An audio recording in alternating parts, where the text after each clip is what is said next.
Good afternoon, I'm Rob Boskamp, and you're listening to South Texas Midday. Thank you for joining me on this Tuesday, June 10th.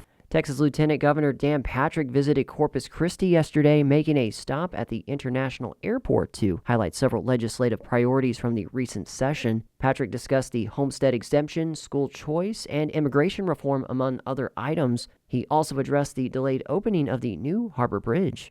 Today's regularly scheduled Corpus Christi City Council meeting is underway at City Hall. Spencer Cheok has your rundown. It will be a busy day at Corpus Christi City Hall with 27 items on the agenda. Highlights include the Q2 budget report and an update on the South Texas Water Authority brackish water project. 7 items have been requested by council members to be discussed and possibly voted on. One item includes a proposal to have the city auditor investigate alleged waste and abuse of taxpayer funds by the city manager's office. More answers may also be on the way regarding the renaming of the American Bank Center. The meeting is scheduled to begin at 11:30. For KEDT News, I'm Spencer Cheok. The Victoria Regional Airport will advance its infrastructure upgrades with a major reconstruction of a taxiway. Starting on August 4th, runway 1331 will temporarily close to connect the rebuilt taxiway. The runway is expected to reopen by September 5th. The project is part of a broader effort to modernize the airport and is funded by a $10.6 million FAA Airport Improvement Program grant, 90% federal and 10% local.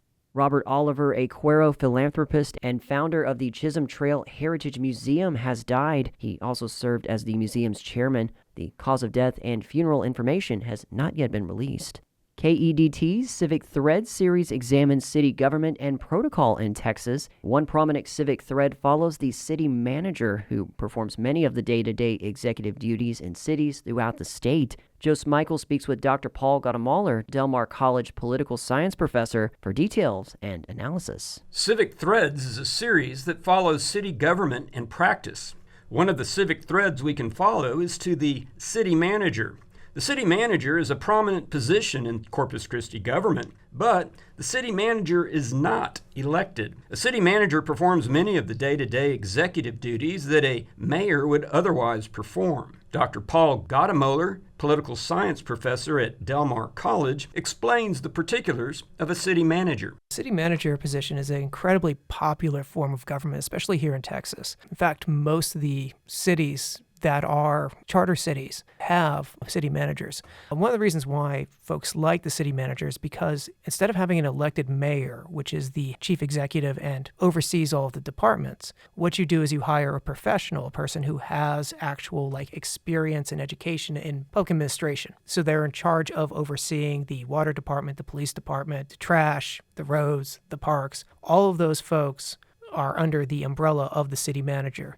And one of the popular things about this model is that the city manager is an at-will employee. They work for the city council, they are hired by the city council, and the city council can just fire them for any reason at all. There isn't that kind of permanency. A city has so much day-to-day operational activity, having someone focused solely on city operational details allows for more city governance by the mayor and council members. Running a department and running a city requires a lot of policy details and an attention to detail that don't always line up with those charisma skills.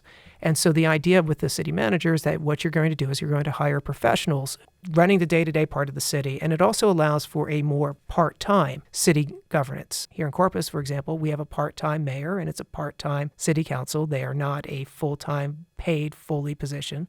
Their salaries are very low. So they do not do this for the paycheck. The idea there is that they should be doing this for some kind of community service to give back to the community. But, with that kind of a pay, you can't do the job full time. Instead, we have a city manager who is going to be that person who does that. City manager is one of Corpus Christi's many civic threads. And for Civic Threads, this is Joe Smikle, KEDT News. Corpus Christi's next Litter Critter Community Cleanup event will take place Saturday from 9 a.m. to 3 p.m. at the Ray Highschool parking lot at 1002 Texan Trail. Litter Critter provides residents with a convenient way to dispose of unwanted items outside of scheduled pickup dates. Residents should prepare to offload their items as commercial hauling is not permitted.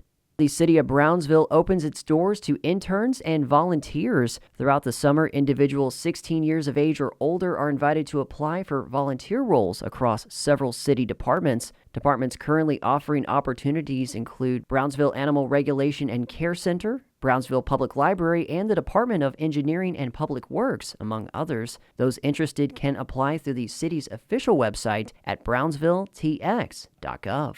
In state news, the head of the Texas Department of Family and Protective Services has announced she'll leave the position at the end of next month. Commissioner Stephanie Muth has been with the department since January 2023. The Texas Newsroom's Paul Flav reports. Muth inherited a department filled with problems, high turnover, massive backlogs in child protection investigations, high numbers of foster children in hotel rooms without placements, and a federal judge keeping the department on a short leash. Since she took the reins, turnover has fallen somewhat, backlogs and investigations were cut dramatically, and the number of children without placements has evaporated. The state's legal team also managed to have the federal judge replaced. DFPS has also celebrated the drop in abuse and neglect fatalities, but journalists and child welfare advocates have shown the drop is largely the result of changes to how the state counts those deaths and which children's deaths are investigated. I'm Paul Flav in San Antonio. It's truly a riddle wrapped in an enigma. A small-town Texas librarian finds a musty old Bible, soon realizing it's unlike any she's ever seen. It's hundreds of years old and written in a familiar but dead language. Texas Public Radio's Jack Morgan uncovers, well, most of its mystery. First off, the town is Burney, founded by German immigrants in 1849. Secondly, the mystery language. Although this Bible predates the country of Germany, it was written in German. Well, a variation on German. So High German was spoken in the southern half and Low German was spoken in the northern half. Lisa McHugh knows the Bible well. She wrote her PhD dissertation on it. High German essentially was what turned into what modern day German is. Low German was kind of considered to be maybe less sophisticated version of German. This Bible was Low German, and then there's the matter of age. Here McHugh reflects on when she first became aware of the Bible while working at the Burney Public Library. It was a 1614 Low German Bible, that it was rare and that we had only one of 7 copies in the world. Just 7 left in the world. There's Burney's. And then the British Library has one. There are a couple in Germany. And then there's one in Chicago at the Newberry Library. There's also one at the Royal Danish Library. When and where it was published was no mystery because its publishing info is printed in the Bible itself. Hans Stern published the Bible in 1614. And in fact, the Hans Stern publishing house is still in operation today, or was at the time that I wrote my dissertation in 2012. The publishing company Stern started in the 1600s still prints Bibles in Lüneburg 411 years later. And the plates used to publish Burney's Bible are on display at the Lüneburg Library. The significance of the 1614 Bible go beyond its incredible age, though. Unlike most of its predecessors, it wasn't printed in Latin. Martin Luther was excommunicated for his idea that people should be able to read the Bible in the language that they speak. Since few other than Catholic priests spoke Latin, the church was the only avenue for religious study. So in a sense, printing this Bible in Low German was the first step that would eventually lead to reading for reasons other than religious ones. The whole idea of having books that people read for pleasure, eventually you get there, but it all kind of starts with people making Bibles in the vernacular versus in Latin. When found, Burney's Bible was in rough shape, so it was sent to an expert who repaired the cover and 20 of its first pages that were highly damaged. Here's Burney Public Library's Robin Stauber. So after she finished the restoration process and the Bible came back to the library, a case was created for it, and so it was on display from then on till recently, until last year or 2 years ago when we sent it off to the University of North Texas to get digitized. The university there digitized every page. Stauber says the Bible is back, but because of sunlight, not displayed in the lobby as it was. They are meta-tagging it, so they are developing code words and searchable items to be able to go through the Bible and look at it, and then once they put all that together, it will be online at the Portal to Texas Histories. Another factor to consider, this isn't a Bible for personal contemplation. It's huge. It would not be comfortable to sit with in your lap for a long time. It would probably have been displayed on like a lectern at a church, for example. It's 12.4 pounds and 4 inches thick. Imagine the 6 to 8 weeks on a sailing ship, then a week on horseback to Bernie from Galveston. Whoever brought this Bible to Texas and then brought it to Bernie was probably quite religious. And that brings us to the name scrawled inside the cover. It has the name Johann Schwarting. It also has a date of 1660, so that's really great. 1660 is almost 200 years before any Germans lived in Bernie. So did the Schwartings bring it here? I have done some digging, and I have not found any evidence of a member of the Schwarting family in Bernie proper.